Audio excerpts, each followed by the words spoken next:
to show you another yummy LifeBoost coffee recipe. Tonight we're going to make a super yummy treat. It's going to be using two things that are a fan favorite, coffee and chocolate. We're going to make a chocolate coffee truffle. Now these truffles can become fancy little gifts that you can give to somebody special, or of course can be yummy treats that you consume yourself. I do recommend enjoying them with a cup of LifeBoost coffee, of course. What we're going to use for our main ingredients are whole coffee beans. I have an espresso coffee bean for this because I think that espresso just goes really well with chocolate because it has those fruity undertones, so this is going to be really great with the chocolate. I have a 1/4 cup of the whole espresso beans. However, before we move on, if you are so lucky that you have some of our steeped bags on hand, these would work excellent in this recipe because you would be able to actually steep the coffee into the heavy whipping cream that we're going to use. So if you have these, go for it. If you do not, I'm going to show you how to use the whole beans just in case. And you can jazz that up any flavor you want with the whole beans, whatever you're liking. Again, I chose espresso. Next time I might choose peanut butter chocolate truffle. Sounds delicious. In addition to the whole beans, I do have 3/4 of a cup of heavy whipping cream that I'm going to use. And I also have chopped up 8 ounces of a good quality chocolate. I chose the Baker's brand semi-sweet chocolate. I do not recommend a milk chocolate or chocolate chips because they're not gonna hold up as well, they're gonna melt. So this is what I'm using. Those are the main ingredients for like our actual truffle balls. After that, the fun part, the toppings. Okay, so the topping choices that I've selected are shredded coconut, chopped pecans, some milk chocolate I'm going to melt and drizzle over the tops of them, some colorful little sprinkles here that we can use to fancy that up, and I also have some fine ground espresso beans. So I ground these up really nice so that we can either roll those truffle balls in or sprinkle a little dusting on top. I used my soya bella here to finely ground those up into a nice powder for this recipe. And that's pretty much it. If you choose to use different ingredients with this to change up the flavor or to change up the style or the look of this, please let me know. I want to hear how you did it. Let's get started. All right, so what we're gonna do first here is we are gonna heat up our heavy whipping cream. So remember, 3/4 of a cup of heavy whipping cream going right into our saucepan here.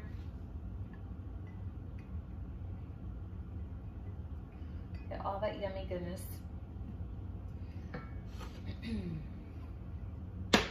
And then we're gonna go ahead and throw in our coffee beans now too. Now the goal here is we're going to bring this to a simmer. Once we get this to a simmer, we're gonna remove it from the heat and let it steep for about 10 minutes. So our heavy whipping cream and our espresso beans are beginning to simmer a little bit. You have to make sure that you stir this often so that you do not scorch the heavy whipping cream on the bottom. That would not taste good. All right, so we have a nice simmer going with this. So what we're gonna do is we're gonna turn off the heat and remove the pan from the heat and let these coffee beans steep in the heavy whipping cream for about 10 minutes. All right, so it is steeped for 10 minutes. And now what we're going to do is we are going to make it simmer again. So turn that heat back on, bring this back up to a simmer. And after this, we'll get to the fun part. All right, so we are back to a simmer. So I'm gonna go ahead and turn my heat off. Make sure this is stirred up real well.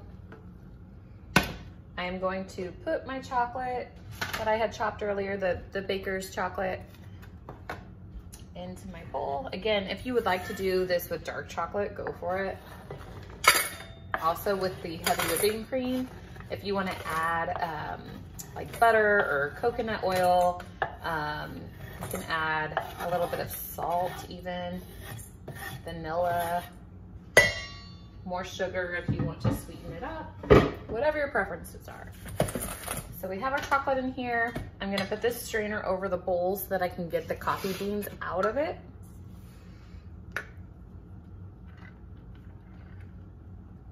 we're just going to pour this directly into the pot with our chocolate. Now here's the thing. Once you pour the heavy whipping cream into the bowl, you're not going to stir right away. Just let it sit for a couple of minutes.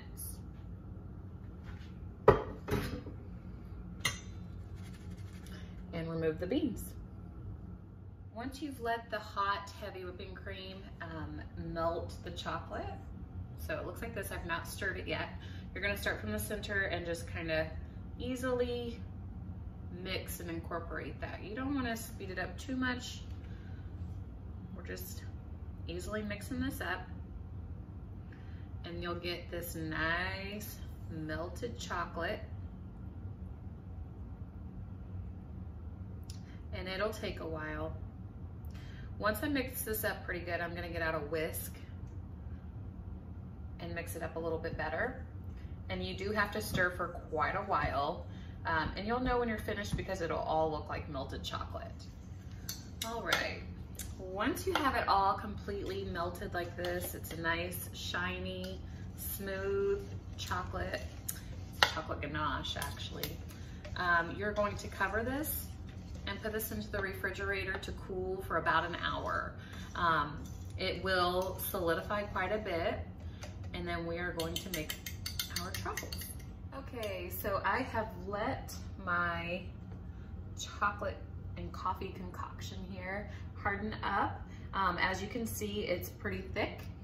And as you can also see by the handle of my scoop, that as soon as I scoop it out and start rolling it into my hands, that it does melt very fast, so you have to move quickly. I'll show you that here in a second. Before that, I'm gonna show you, I did get a few decorated a little bit. So I have a pecan, I have one that is rolled in the espresso powder, I have one in the coconut, and one with gold sprinkles.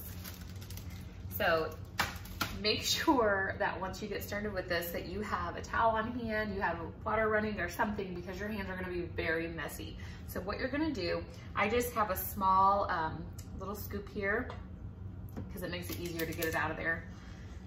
Scooping some up, placing it into my hand, and you're gonna roll it up really fast, okay? So as you can see, it starts melting very quickly. Now, if you are a perfectionist and you want these to look like absolutely perfect, I would recommend dipping them in like a baker's chocolate. You could do even a white chocolate, you know, whatever you want to do to give it that nice, shiny outer coating, because these are not going to look perfect when you're just doing it by your hand. But once you've rolled it in your hand, it's still melted enough to where you can put your favorite topping on, whatever you desire. I really am digging the pecan here. I did put some chocolate syrup, some milk chocolate on a couple of those. I don't know if I like that look so much, but I really do like the pecan look. And I think that the espresso powder is going to be like a really nice touch, especially for coffee lovers. And for that one, I just dipped the top of it because it's melted enough that it sticks. And place it on here. Once you've completed all of them and you have them back onto your cookie sheet, you're gonna pop them back into the refrigerator until they're nice and solid again. And then they are set. Okay, now that I have my hands all cleaned up, whoo, that got messy. I have all of my final product here. Lots of truffles going on with different flavors and different toppings on here. I will say, now the ones that I rolled in the espresso powder, I think that they really did need that, that topping of that melted milk chocolate. It kind of balances out that flavor a little bit. Very good. So what I did with these, because the whole reason why I chose this recipe is that I thought that it would make an excellent Mother's Day gift. Chocolate, coffee, hello, truffles, and you can make them look so fancy and cute. Because I'm making a whole Mother's Day basket with a bunch of LifeBoost goodies, and this is gonna be one of the things that I include in there. What I did is I found these super adorable little cupcake liners that I put my truffles in, and they fit in there beautifully. And I found these little bigger boxes to display them in. So I fit about 3 in there. You can get them in various sizes as well. But this is gonna be so cute and a cute little presentation to put in that Mother's Day basket. As always, if you try this recipe, please let us know what you think. And if you come up with something great to put on as a topping or to include in the truffle, let us know. I'll try it. Thanks for watching.